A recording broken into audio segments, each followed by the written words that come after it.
Welcome to the Table podcast series with Bridget Johnson.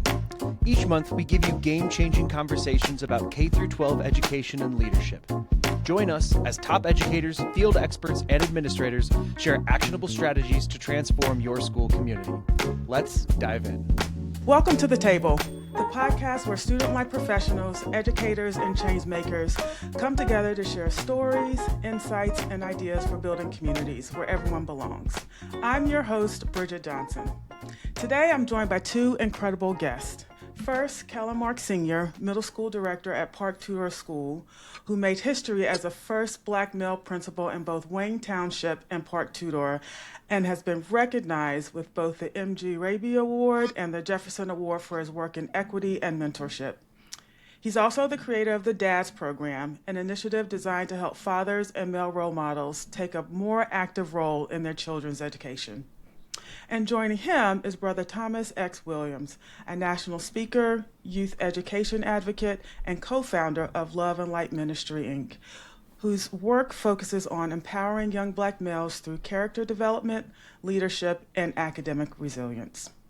Today, we're talking about father involvement in schools, why it matters, what barriers keeps dads from showing up beyond the sports field, and how educators can intentionally create spaces where fathers feel valued and seen. Welcome to the show, Kelin and Brother Thomas. How are you guys doing today? Doing well. Thank you for having us, Sister Bridget.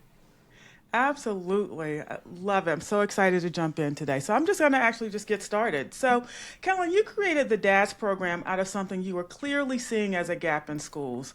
What was a moment or experience that made you say, this needs to happen?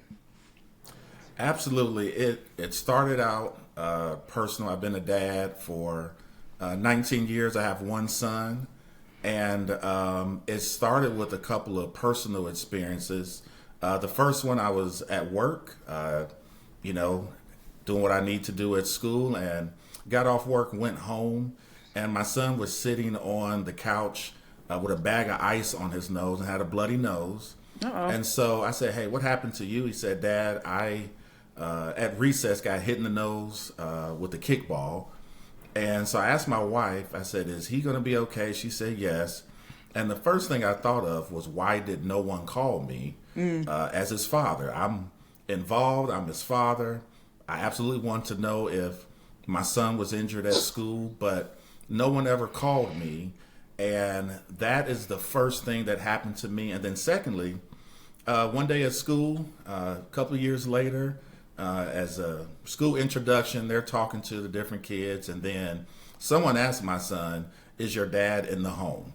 And it offended his probably sixth grade self. And then he told me about it. It offended me a little bit as well, because I've been in his life all his life. And it made me think, at the time, as an assistant principal, are these experiences the norm when it comes to fathers and when it comes to how fathers engage with schools? And so fast forward to last year, I reached out to Brother Thomas, who was a former teacher of mine at a school I was principal at in Wayne Township. We have a similar experience. I always say, Brother Thomas helped me to this day raise my son, KJ. And we just started talking about our experiences as fathers and as educators. We both just put sons on the college campus last year. And so we decided that we were going to share this message, begin to talk to administrators, talk to dads, talk to teachers and educators about the father experience that fathers are experiencing in education and what can be done about it. And so that brought us up to today. Wonderful. Thank you so much for sharing that. So, Brother Thomas, you work with young Black males every day through Love and Light Ministry. From your perspective, what does the absence of fathers or father engagement look like from the student side? Wow, that's a power-packed question. It's so many variables to it. I would say, speaking, we're working with young Black males. Love and Light Ministry, Inc., that is our the umbrella in which our childcare is under, right? So Love and Light Ministry Inc. But then we have Love and Light Learning Academy, which I'm at the headquarters right now, Okay. right? So I also get to see little Black young boys and young girls, right? So at this level right here, early childcare, you tend to see more fathers involved, right? Fathers dropping off early in the morning. Fathers may be picking up in the afternoon. But then the gap begins to widen as the children begin to matriculate, right? So going from early childcare to elementary school, and from elementary school to middle school, and we begin to see the decline in activity. So by the time the children get to high school, it's almost an absentee problem, Wow. when really it's just a lack of information issue oftentimes. And so we tend to see the behaviors changing through the matriculation process. So in early childhood, the children is just being children. They're free. They don't have any responsibilities. They just love playing. Then in elementary, as the children begin to get information that they're instructed to retain, I would say that, a curriculum that they're provided, right? Yep. These children begin to learn how to critically think to a certain degree.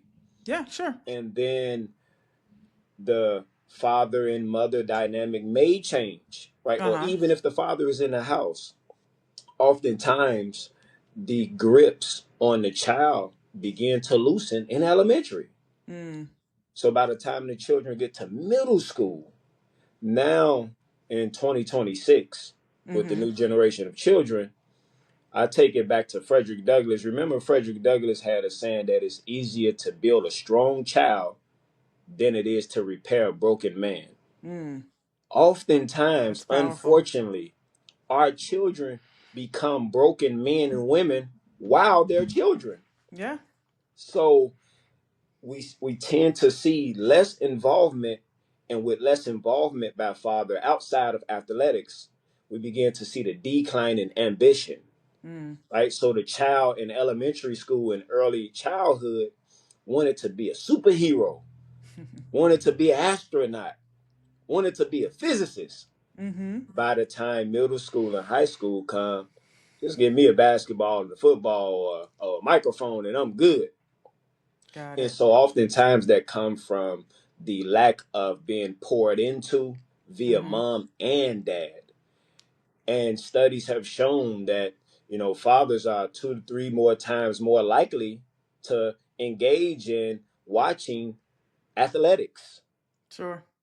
However, studies have also shown that just with a dad's presence, not even being able to help with the homework, I've looked at some of this math and it looked like you guys. These formulas they teaching are real confusing. And I'm an educator. However, studies have shown that just father being present and asking specific questions. How was your day? Do you have any homework? And even if I'm unable to do it, do you need help? Right. Just that alone increases children's academic prowess or academic performance by more than 70%. Wow. Wow. That's a big number. That's a huge number. So therefore, father's presence means so much, because father's presence present the world with a present. There you go. I which love is that. a child who is very productive and who is able to maneuver through life more confident, whether it's in academics or athletics. So, Or just in life in general, just I in would life in imagine. general. Yes, So I ma'am. love that. That is great. So, Kelin, you made history as the first Black male principal in 2 different school districts. In all your years in education, how often are dads actually showing up? And when they do, where you see them? I think we already know the answer to the second half of that question, but I ask it anyway. Yeah, it's and it's interesting. I tell people you don't intend to make history. It just happens. It just happens. I happen to be the first college graduate in my family as well. Okay. And when I see dads, I'm a sports dad. My son played basketball and ran track in high school. He plays college basketball. And consistently, I would see dads at the sporting events. I would see dads, I think on occasions, back to school nights, parent-teacher conferences, but the most consistent area is at sporting events. And I understand that because that's where a lot of times they're comfortable, they're welcomed, they get to know people at sporting events. As a sports dad myself, I knew the coach. I've always known, athletic directors, I know the trainers, and those people welcomed me into that arena because my son was participating in that sport. And so as an administrator, I consistently see dads in the spaces when it comes to school where they are comfortable. And one of the things that we focus on, DAD stands for dedication, academics, athletics, discipline, and sacrifice. And so we focus on all those areas to pull dads in. They're already in athletics, but now how does a school pull a father in when it comes to having those curriculum, those goal setting, those intellectual conversations about academics? How does a school pull dads in when it comes to talking about the school culture and the school environment? I share this all the time.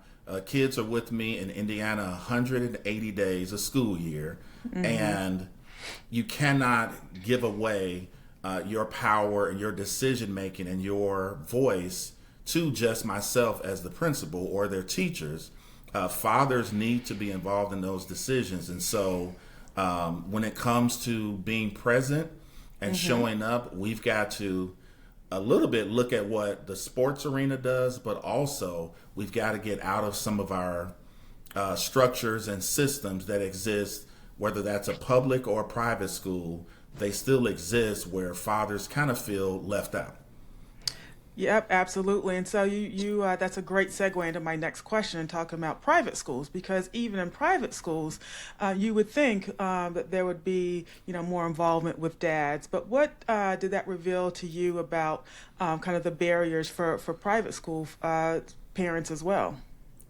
Yeah, what it revealed to me immediately, this was more about structures and systems that are in place in schools, regardless of public and private, and less about income and resources.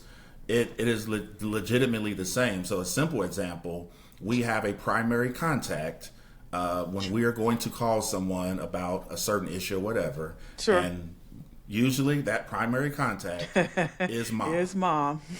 Exactly. And so that's a system that is in place in the public school, a system and a structure that's in place in the private school setting also. And that's something that just jumped out to me that, and I do see dads a little bit more, but where it happens is still in sports. And so the shift has to continue to pulling them into some other areas and other conversations also. Yeah, and so what assumptions, and this I can ask this question to both of you, what assumptions do schools make about fathers, consciously or unconsciously, that might be contributing to this gap? I want to add someone to the private and public school. Oh, sure. Yeah, go right ahead. Absolutely. Because I also have children that attend private school. And I've spoken with Brother Kelin about it as well. One of the things that I've noticed at this particular school is that when we talk about structure, oftentimes there's a difference in family structure, right? So this kind of heads into the next question that you just asked. Oftentimes in those environments, there's a certain luxury that those environments have for a father to be afforded to not be as active.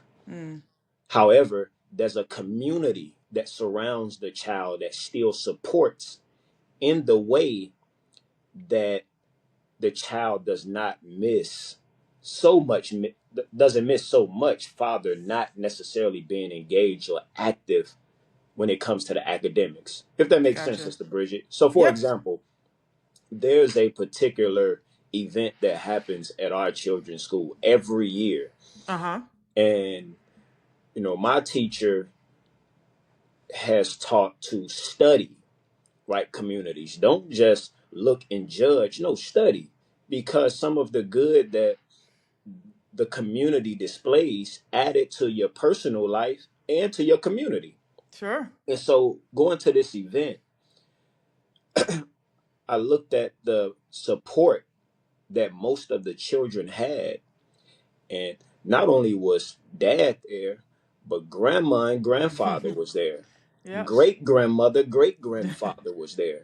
Nice. So that's what I mean by if father isn't as active, because he may be the individual who is constantly busy striving to gain in this economic system that we're in, right? Mm-hmm.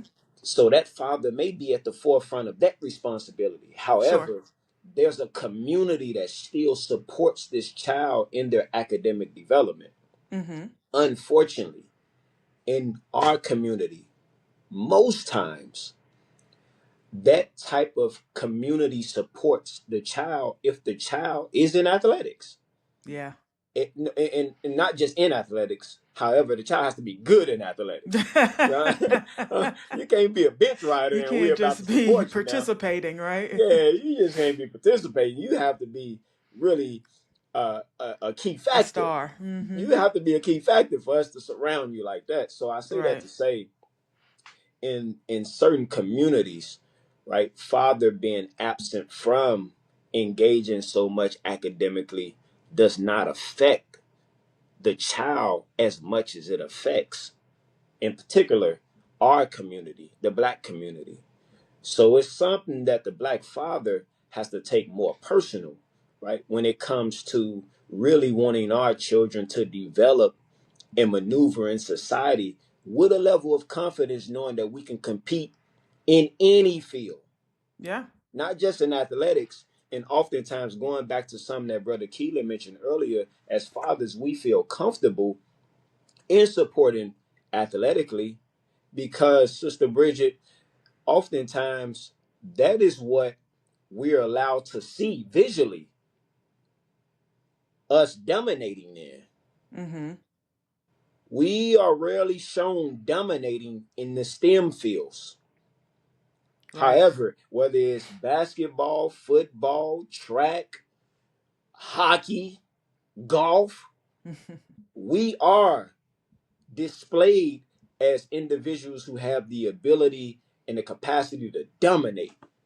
Yeah. However, when we study the medical field, when we study engineering, when we study these other fields that take intellectual prowess, intellectual strength, we're not shown to be dominant in those fields. We're rarely shown to be participants in those fields. So subconsciously, it produces a level of comfort in us as Black fathers to feel comfortable, supporting the fields that our children dominate in, which happen to be athletics. Yeah. In my humble opinion.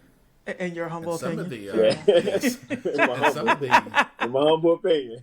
Right. And some of the assumptions are, mom is responsible for the kids' education.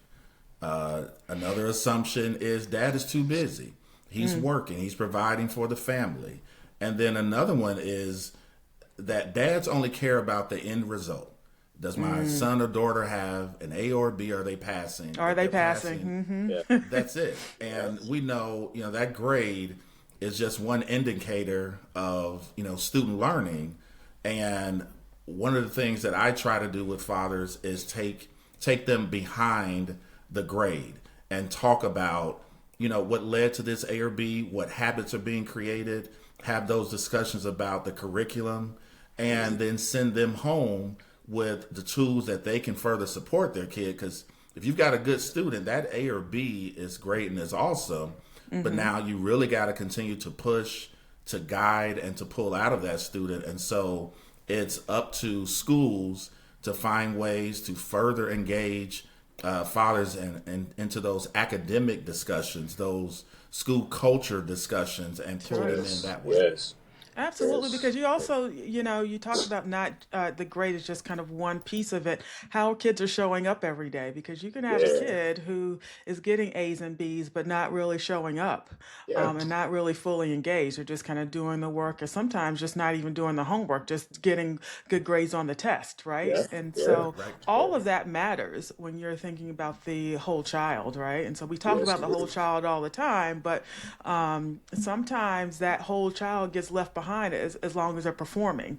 Yep. Because, let's just be honest, people are looking at the bottom line, and it Yeah, takes time to kind of pour into children and be curious about kind of what's going on with them and how they're feeling about school in general. You have to take the time to do that. And some teachers, unfortunately, don't feel like they have the time because they have 35 kids in a class, perhaps. And even if they're in a classroom of 10 to 12 students, sometimes the pull on what we've asked teachers to do, kind of this day and age, just makes it feel like they don't have the time and space to be able to do that. And so that goes back to also engaging the parent that's not necessarily not necessarily the custodial parent. That's not the term I want to use, but the more dominant parent. They feel yeah, like, all right, we've got our point of contact here.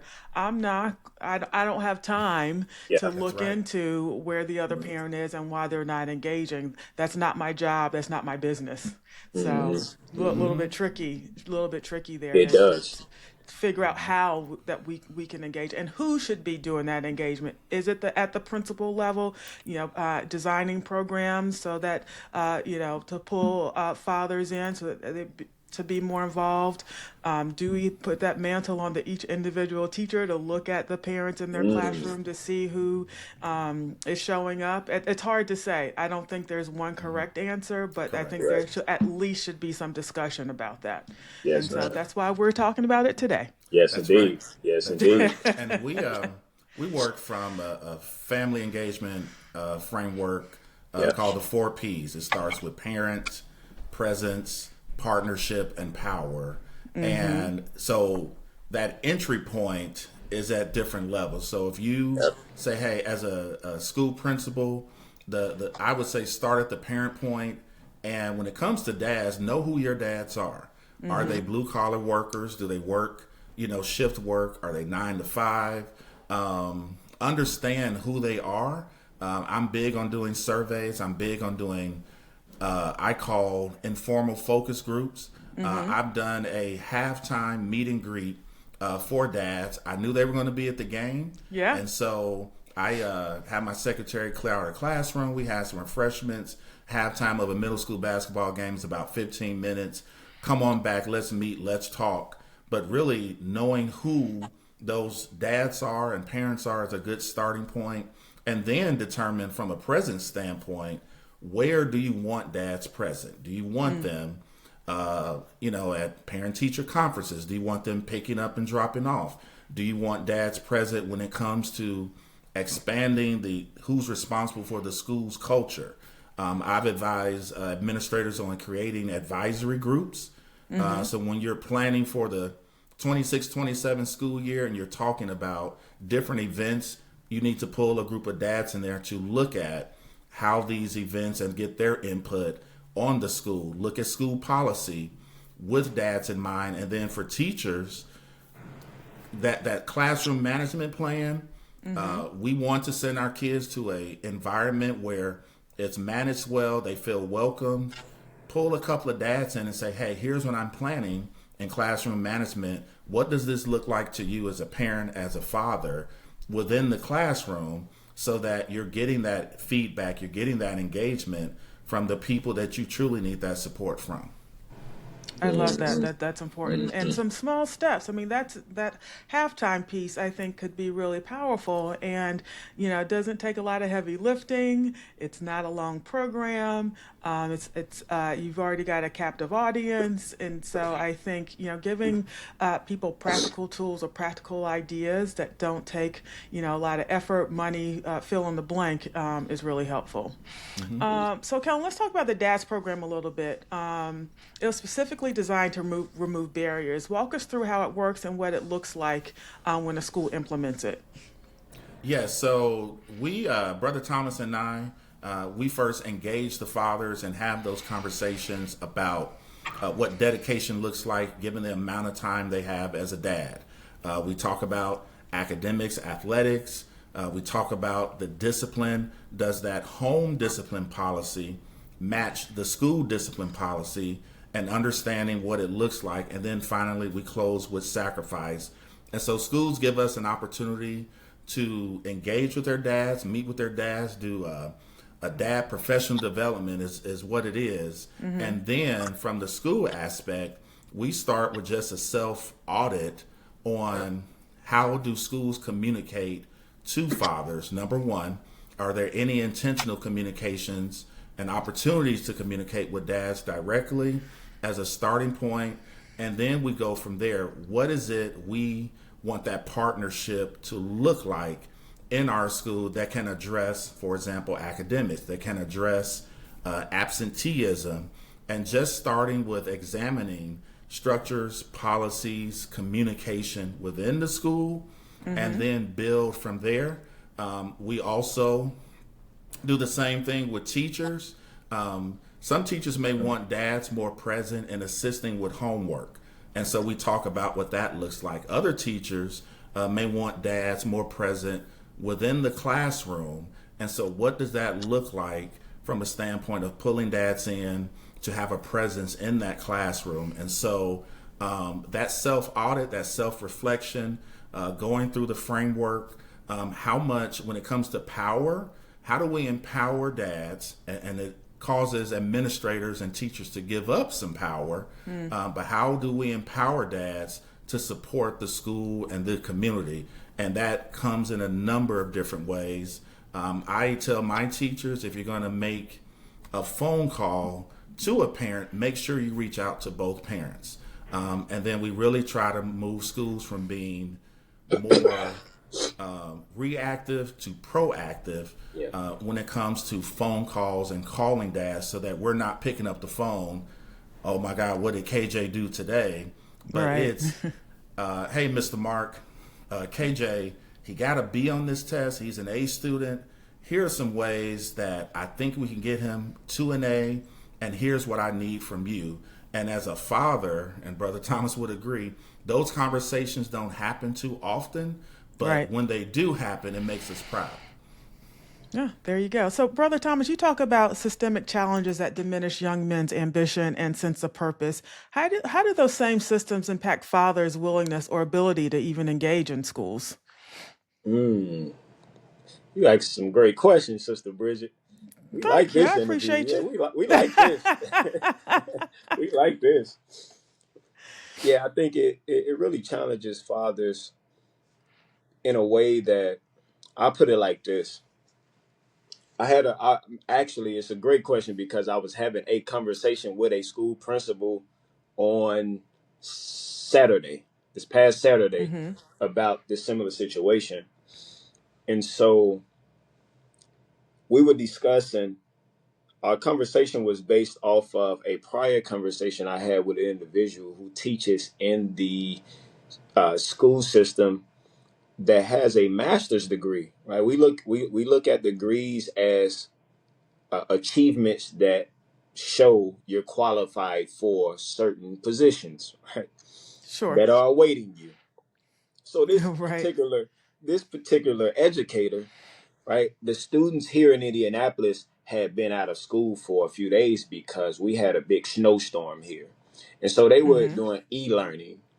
And so during the process of e-learning, I asked the educator if there was any point in time where there was a life period during this e-learning, because children may need to ask and have answered real-time questions.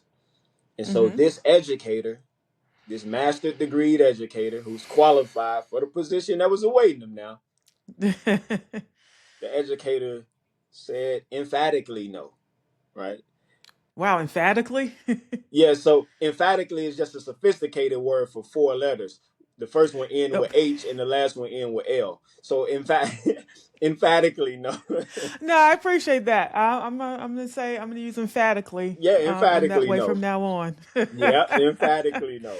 So therefore, when he had given that response, my next question was, why do you feel that it's unnecessary to have this live session, especially if you're dealing with students who are not quite at grade level, right? And so the answer was because what they're doing on e-learning is a review.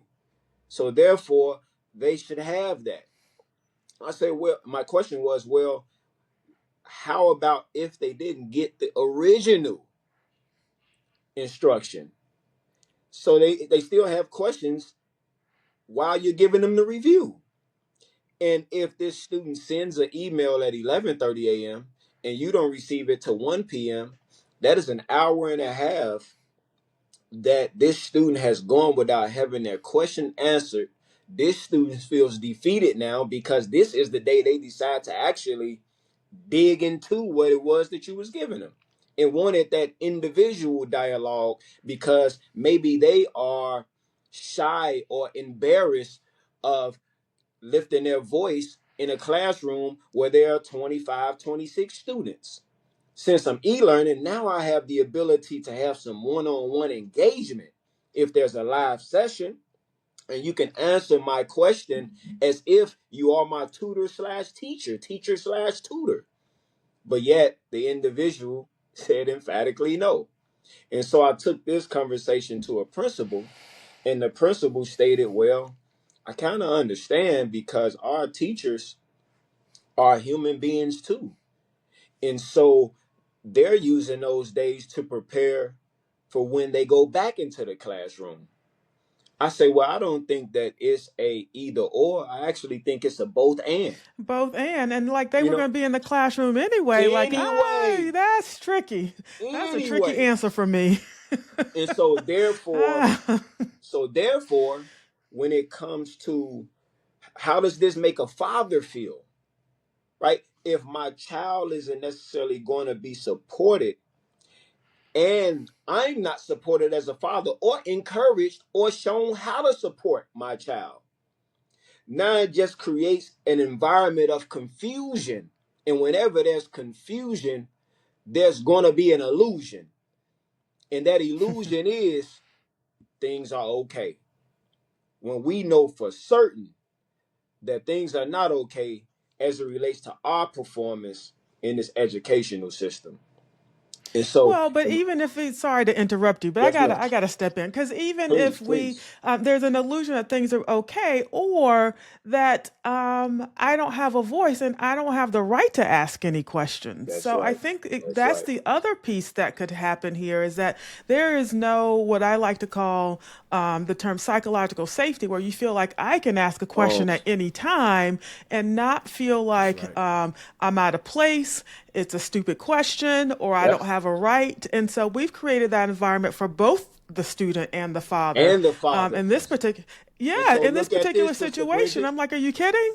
Going back to an earlier point that I made from a question that you asked, that is where the ambition is killed. Yep. You're killing my aspirations. I'm aspiring to become a better student.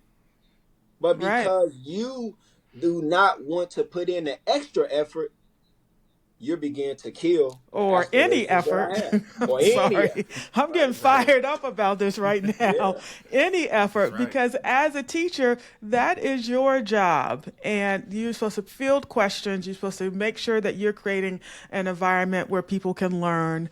And you're not doing that if you don't have an opportunity for students to ask questions at any point. And that just, it's floored me that that's kind of the response that you were given. With regards to the e-learning. So what happens in the classroom in general? Can they ask questions during class, or do they have to get through all the material first before a child is allowed to ask a question? I'm curious. I wonder. But then going back to the point that child may be an individual who doesn't feel even confident asking a question in a room full of individuals, right? So even if it is open, I just don't feel confident enough, or my teacher hasn't created the environment that would allow him to feel comfortable. Come on now. Yeah. And That's the type of teachers, spirit I like right there, Sister Bridget. Yes, right? ma'am. And teachers, and I've taught as well. We say we want parent support, Right. and we ask for parent support, but we have to be open to that complete parent support, that mother and father, or that mother and father-in-law or grandfather. We have to be open to that complete parent support if we truly want, to be supported as a teacher, because there are things that my wife can get through to our son, and then there are things, you call his dad, I can get through to him as well. And so it's a mind shift that needs to happen with educators and with school administrators like myself. Right. Is that when we say it takes a village, when we say we want full support, then we need to make the effort and be intentional to engage dads within all of those conversations. Absolutely. And so that's a great lead into my next question in terms of, reaching all fathers, including those who work non-traditional hours, single dads, or fathers who may just feel intimidated by the school environment. How are we reaching those folks? How are we creating program for that group of people? Yeah, so I say start with where they are, and it's at, sporting events. And whether it's like I did, a halftime reception, whether it's something that takes place right before a game, dads are there. Make sure that yourself as a school administrator, recruit teachers we're just coming to support not only our students and the event, but we're also coming to engage with fathers at that point. And then secondly, schools have to decide, where do they want fathers present? And that could be anywhere from, student discipline. You want a larger voice. They want fathers present when it comes to academics and academic discussions, and make that decision on where do we want fathers present, and then begin to invest in those particular areas. So when those discussions come up, as like I said, we plan for the 26-27 school year, at some point now let's pull dad into those discussions. And finally, you got to give dads some tools to work with so they feel comfortable engaging with the school and getting past some of those barriers, getting past some of their own personal experience that may have been good or not so good. Great. I appreciate that. So, Brother Thomas, your book, Mountain Mover, is about helping young men reclaim their ambition and sense of purpose. And how does father engagement in schools connect to that deeper work of building character and resilience? As you can see, I got my children behind me and the staff. So yes, yes, ma'am. So the book itself, it's a principle-based book. And so with the principle-based book, I think principles help improve persons, right? Regardless of personality, the principles themselves, if we take on the principle, it improve our person. And so there's one chapter that I really love in the book. I love the whole book, right? But there's one chapter, I actually just read a similar chapter in another book 2 days ago. Okay. And so, have you ever heard of the book, The Four Agreements? I have, yes. Okay, so in this book, The Four Agreements, it has a chapter that's similarly named after the chapter that I have. And so the name of the chapter is Keeping Your Word Bond. And then in parentheses, I have to self, right? Because we strive hard to keep our word to anyone outside of ourselves based on reputation's sake. Right? But the more we keep our word to ourselves, we actually build more confidence in becoming the absolute best version of ourselves. So taking that into 1 second. I see him. Okay, I see him. This is the part that's gonna have to be edited out. Fair enough. And so actually, so we will take just a little bit of a pause here. So when you finish, you can go ahead and finish your statement, or your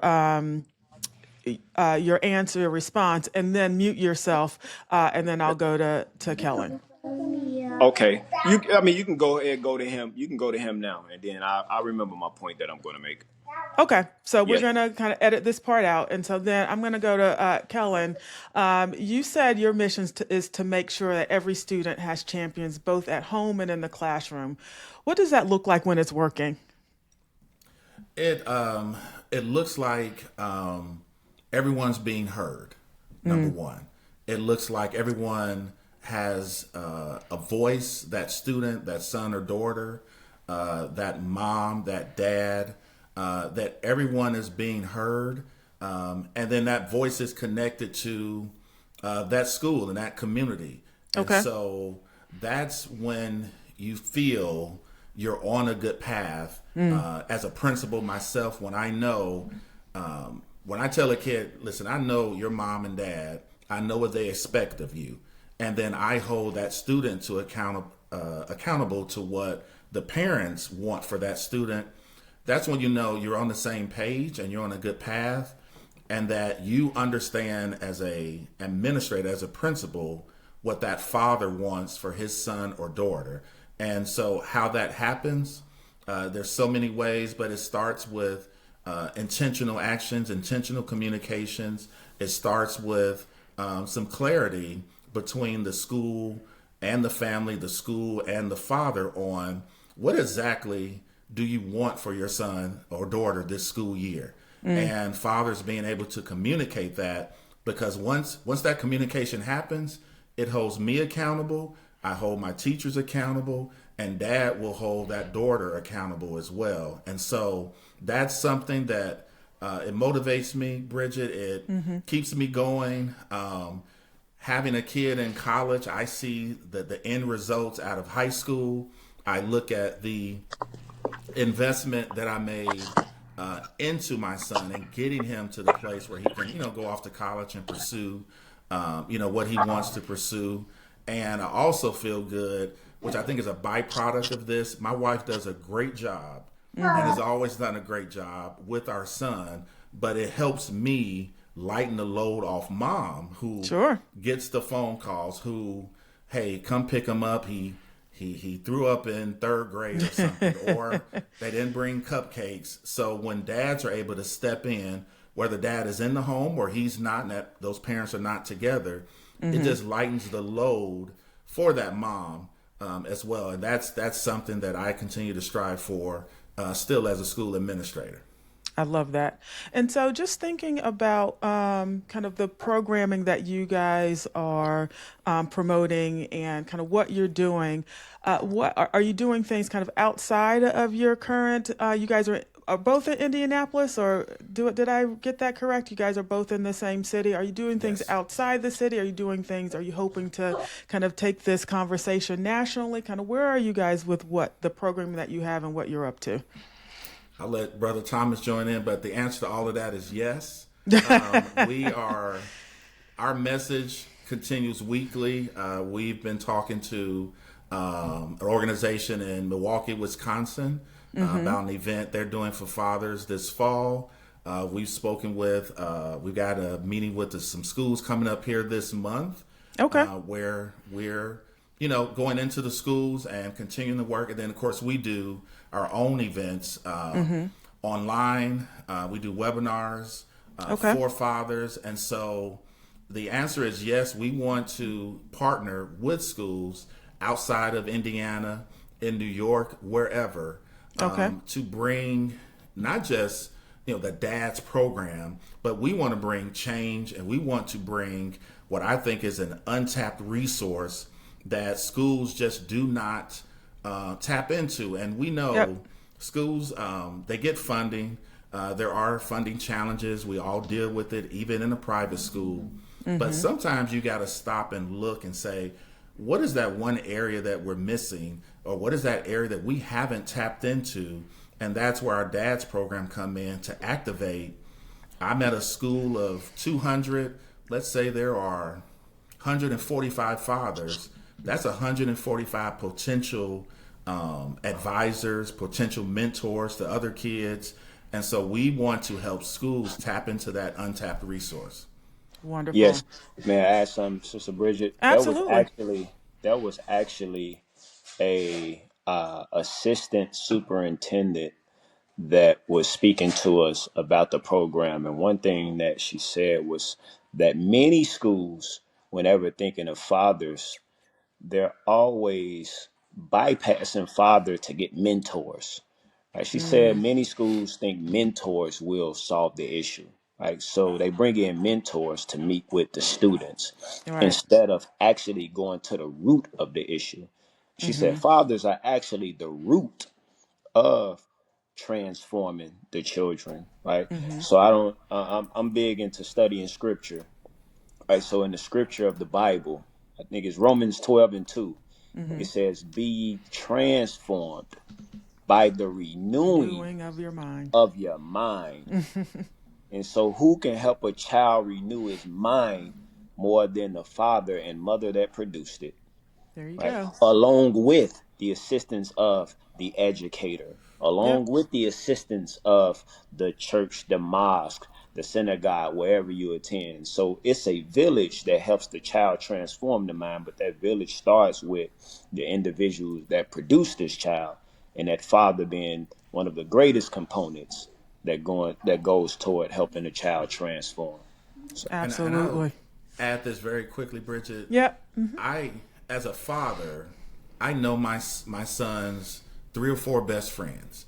And if I'm engaged in his academics, I'm not going to let his best friends fall academically either. And when schools activate dads, they're activating that extra dad, that other voice that will say, hey, I know your mother and father, I know your grandparents, hey, I need you to work harder. And so you're getting that extra help when you activate dads and those voices, not just for their student, but the students around them. Absolutely.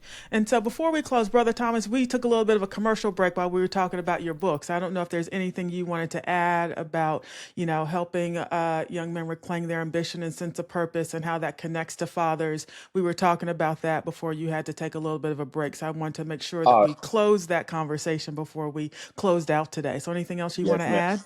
Yeah, so what I was saying is it's a principle-based book, and one of the principles that I think is the most important in the book is keeping our word to ourselves, right? And so we know the type of confidence it builds when communicating with other people, when they know that we are males and females, men and women of integrity, right? Because that's all keeping our word is. It builds our integrity. Right. But we lie to ourselves every single day. Right? Somebody then said they was going to the gym this morning and lied to themselves.